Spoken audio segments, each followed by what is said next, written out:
अच्छी लगने लगी हो, कहीं आदत ना बन जाओ। क्यों? मोहब्बत हो जाएगी।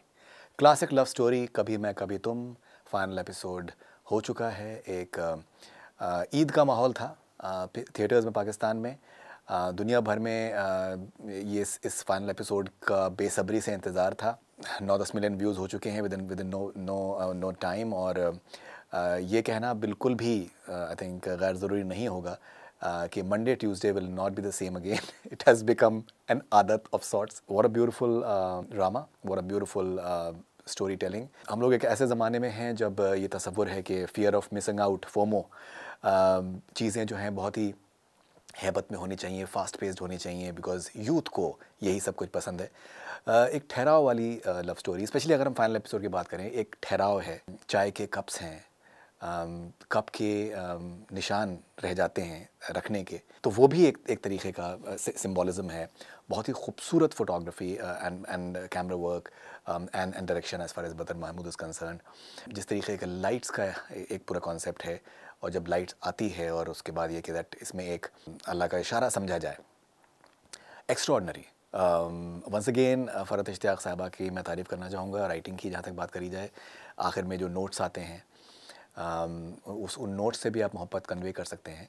सबसे इम्पॉर्टेंट चीज़ ये है कि दैट अंदाज़े बयां बहुत ही यूनिक है, बहुत ही मुख्तलिफ है, बहुत ही कमाल का है, बहुत ही टचिंग है।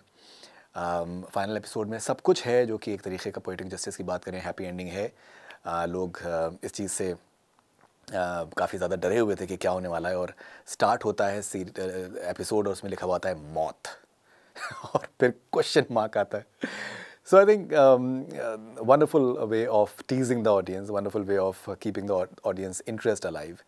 एक जो पोएटिक जस्टिस की जैसे मैंने बात करी कि बहुत से फैमिलीज़ में भी शायद हर फैमिली में ऐसा होता है शायद कि किसी एक फ़र्द को ज़्यादा इम्पोर्टेंस दी जाती है, और मे बी शायद किसी और फ़र्द को शायद उतनी इम्पोर्टेंस नहीं दी जाती है, मे बी उसको एक ब्लैक शीप के तरीके से कंसिडर किया जाता है।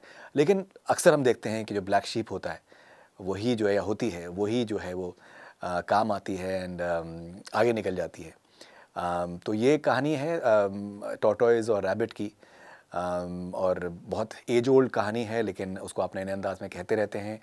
और जब आप एक ऐसे अंदाज में कहते हैं कि आप उस फैमिली का, उस पूरे मिलियू का, उस दुनिया का हिस्सा बन जाएं, तो ये एक बहुत ही एक्स्ट्रॉर्डनरी कामयाबी है। परफॉर्मेंसेस, जैसे मैंने पहले भी कहा, बहुत ही ज़्यादा कमाल के परफॉर्मेंसेस इस ड्रामे में रहे हैं। फ़ाद मुस्तफ़ा का मुझे लगता है कि लास्ट एपिसोड में ही सिंपली टावर्ड। हानिया आमिर लास्ट एपिसोड में शी सिंपली टावर्ड। दोनों का जो एक इमोशनल क्वोशंट है, और वो एक जो गुबार है और जो एक एक्सप्रेस करने की एक सलाहियत है, दोनों ने इस फाइनल एपिसोड में ज़बरदस्त मुज़ाहरा किया है उसका। इवन इमाद अरफानी का जो डाउनफॉल है और जिस तरीके से उन्होंने डिपिक्ट किया उसको, आई थिंक ही स्पेक्टेकुलर।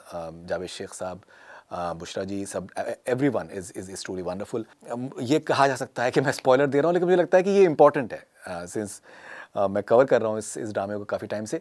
जो एंड होता है वो होता है चल दिए गाने के ऊपर। आप देख रहे हैं कुछ टाइम से सजना इज़ कमिंग अलॉन्ग, बट वो एक स्टेट ऑफ माइंड है, वो एक स्टेट ऑफ माइंड है ड्रामा की। उस पोजीशन की चेंज होती है और चल दिए गाना आ जाता है, because that's a happy ending as well. So even जो गानों की प्लेसमेंट जिस तरीके से करी है, बहुत ही स्ट्रैटेजिक तरीके से करी है, बहुत ही समझदारी से करी है, depicts an extraordinary cinematic mind as well. So all I can say is huge congratulations to the entire team. मैं यहाँ पर एक बात मैं आज सुबह में बड़ी शिद्दत से सोच रहा था कि जो एक ये ड्रामास के, पाकिस्तानी ड्रामास की जो पॉपुलैरिटी जिस तरीके से बढ़ती चली जा रही है, बहुत ज़रूरी है कि हम अपने स्ट्रॉन्ग पॉइंट्स को पहचानें। बहुत बार हम उन चीज़ों से मुतासर ज़्यादा होते हैं जो कि हमारे पास नहीं होती हैं, हमें लगता है कि शायद वही सही है। मैं बहुत से पाकिस्तानी एक्टर्स और जो लोग हैं उनसे जब मेरी मुलाकात होती है तो वो इतने ज़्यादा इम्प्रेस्ड नज़र आते हैं बॉलीवुड से, और उनको अपनी जो चीज़ें हैं उसको वो थोड़ा सा कुछ हद तक कम आंकते हैं। मैं यही कहूँगा कि आई थिंक जिसकी जो स्ट्रेंथ है आप उसको पहचानें।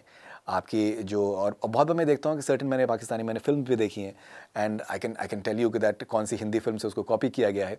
तो अगर एक कोई इंडस्ट्री ऑलरेडी है, कोई एक फिल्म ऑलरेडी आ चुकी है, एक स्टाइल ऑलरेडी आ चुका है, एक्शन का या फिर और सब चीज़ों का, अगर आप उसको कॉपी करने की कोशिश करते हैं, आप उससे इम्प्रेस होने की कोशिश करते हैं and you just trying to recreate it, rehash it, आप अपनी पहचान खोते हैं। तो आपकी पहचान जहाँ पर है उसको ज़रूर आप पहचानें। आपकी जो राइटिंग है वो आपकी स्ट्रेंथ है, आपकी जो एक इमोशनल क्वोशंट है वो एक आपका स्ट्रेंथ हो सकता है, जो आपकी इनफरादियत है, आपकी एक इंडिविजुअलिटी है, that is your strength. And कोई भी शख्स या कोई भी आर्टिस्ट तभी प्रॉस्पर करेगा जब वो अपने अंदर झांके और अपने स्ट्रॉन्ग पॉइंट्स को सामने लेकर आए दुनिया के, बजाय इसके कि कुछ किसी और से ओवर इम्प्रेस होने के बजाय और किसी और को रिक्रिएट करने के बजाय।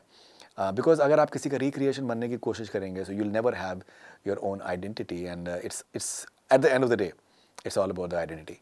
So congratulations to the entire team of Kabhi Main Kabhi Tum, and now you can just give me more recommendations. I have many recommendations already, but I don't mind more recommendations. So that's it from Faridun Sharia for Connect Cine. Stay connected.